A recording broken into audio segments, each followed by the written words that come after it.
the beginning was the Word, and the Word was made. Sister Wendy.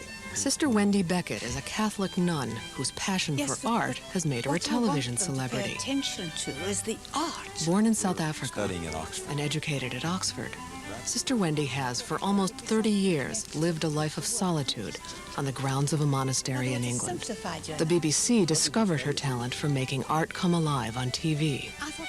Her latest series, The Story of Painting, airs on PBS. People to the art. Sister Wendy was in America recently, and Bill Moyers interviewed her at the Morgan Library in New York City. Have you been struck, as many of us have been, by the paradox of a nun who's lived a contemplative life becoming a television star? Yes, it's bizarre. It's the kind of thing only God would do. God?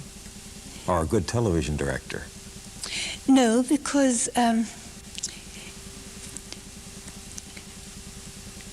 if I say God set up the conditions under which I felt I ought to do it, I'm speaking obviously metaphorically.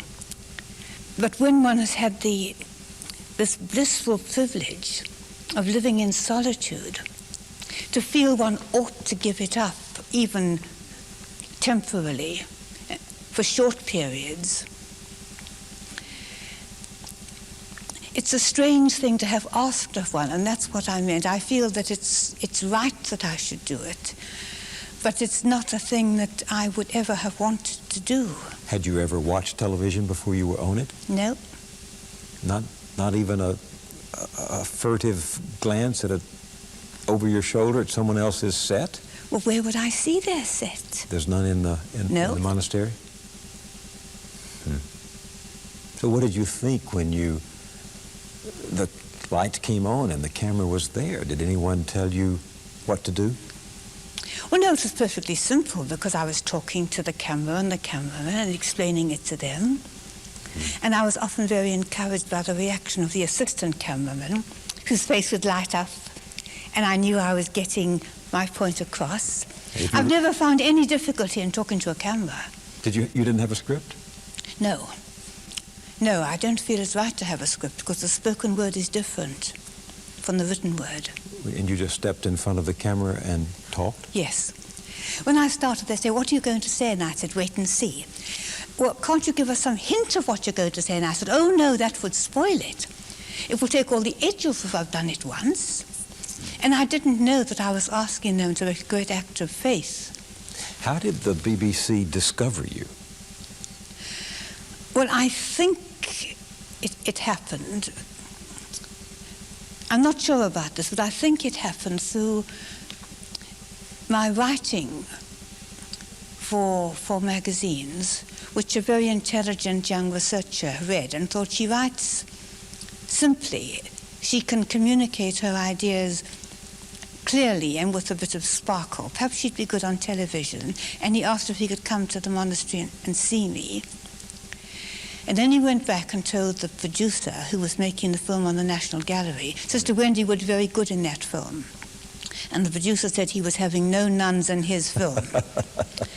And the young man persisted until finally, just to kind of, I think, to keep him quiet, the producer agreed that I could be brought up to London and they'd go around the National Gallery with me. And I thought it would be quite good to explain to people the things I liked about the National Gallery. So I did go up. And I didn't know you were supposed to be rather in awe of television producers. So in my bossy way, I sort of took over and took them around and talked about various works of the National Gallery and said, no, that was no good, and, trivial art over there, but this. And they thought this might work. Many nuns in this country have abandoned the traditional habit. You see them in modern garb. Did that occur to you as you began this series? Well, the reason why I wear a habit is simply for the practical convenience. I never have to think about what I'll put on. I shave my head so I don't have to worry about a hairstyle. And since I wanted to give all my time to prayer, the less time I needed to spend upon myself, the better. So that's why I wear a habit. What persuaded you in the first place to take up a religious life? Oh, I wasn't persuaded. I had known from babyhood that's what I wanted to do. But how do you know that? Well, I wanted to love God totally, which of course is what everybody's called to do. But for me, because I've got a very small human capacity and are in some ways an inadequate woman, the only way to do it was to be a nun. So I've known always that I was going to be a nun. I was never even tempted to do anything else. But how could you be so certain of that at such a young age? Well, I suppose it's like somebody always wanting to be a doctor or a painter. I felt this is what I was made for. Were you encouraged by your parents? Were they a religious family? Well, they were religious in that I was quite certain that God mattered to my parents. They would never have missed going to Mass on Sundays. And also they were naturally good people. I never knew till I was grown up that adults fought or could be spiteful or say nasty things about other people, because I'd never heard it from my parents. Children did that. But adults always spoke nicely about other people. They were always gentle and compassionate. And if we criticized anybody, both my parents would say, no, that's not how we talk about other people. We don't say anything unless it's kind. Do we, dear? So I had an upbringing of the utmost freedom and sweetness. I was very, very lucky. So there was never a moment when you doubted, never a moment when you didn't feel like you wanted to belong to God? Well, I knew that I belonged to God. It was just a question of I wanted totally to belong. And with all this, I had a very willful, says my mother. Wendy was a willful child. So all this had to be somehow changed into goodness. And I was confident that God would do it. I can remember as a quite young child sort of sitting and thinking, I can't wait till I'm a nun. 16 seems such a long way off. Because then I thought, once I'm a nun, it will all come right. I'll be different. And I had to learn that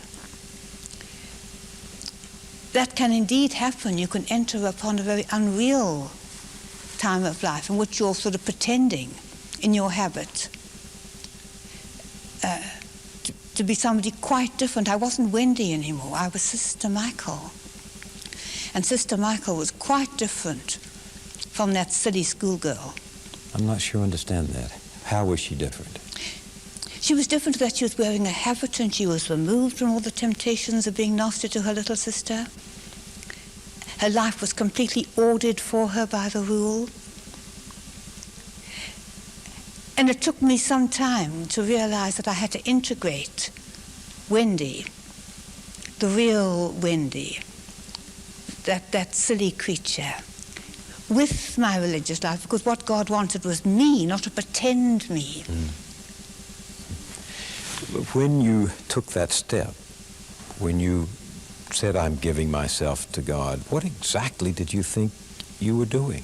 I thought I was setting myself into a context in which God could take possession of me in a way I had not been free to let him do before. If I had been different, he could have done it always. But I was so weak that I needed that orderly setup. You know, that's the sound of a vocation. You need it. Not that you want it, but this is a life that you actually need if you're to be fully human. And when you look back, do you feel this life filled a need? Oh, yes. My life has infinitely surpassed what I hoped when I started. It's got richer and deeper and wider and higher as I've aged. What do you do every day? Well, I pray a lot. I mean, basically, that's what I do. I pray. I live in the sunshine of God's presence. It's absolute bliss. And although you might think this is bliss, dear Bill, compared, I can assure you it is not. But living in solitude, how did you study the art? Where did you get Books and cards. Postcards? We have postcards. The kind of postcard you can buy at the Pierpont Morgan. Ah, yes, those wonderful Bookstore. ones. Well, mostly, I was given art magazines by friends who said, what can we give you? And I said, well, I'd love a subscription to an art magazine. If you had no money to buy them yourself, No. did you? And anything I liked the look of, I'd write to the gallery and say, have you got a card of that artist? And they'd send it back. Or I'd say to somebody, I'd like some postcards from a museum if you're going there, and they'd send them. And then I began to amass quite a lot of books because there were people who really wanted to give me an expensive present. Because, you know, art books are very expensive. I've now got nearly as many art books as there are in this room for books.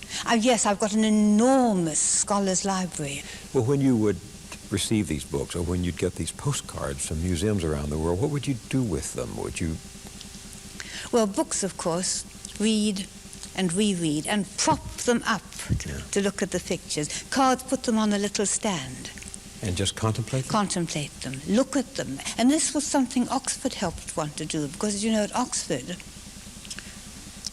especially with English, you read the texts, and then you had to reach right down into your psyche and pull out your own unmediated reaction to those texts and write it for your weekly essay.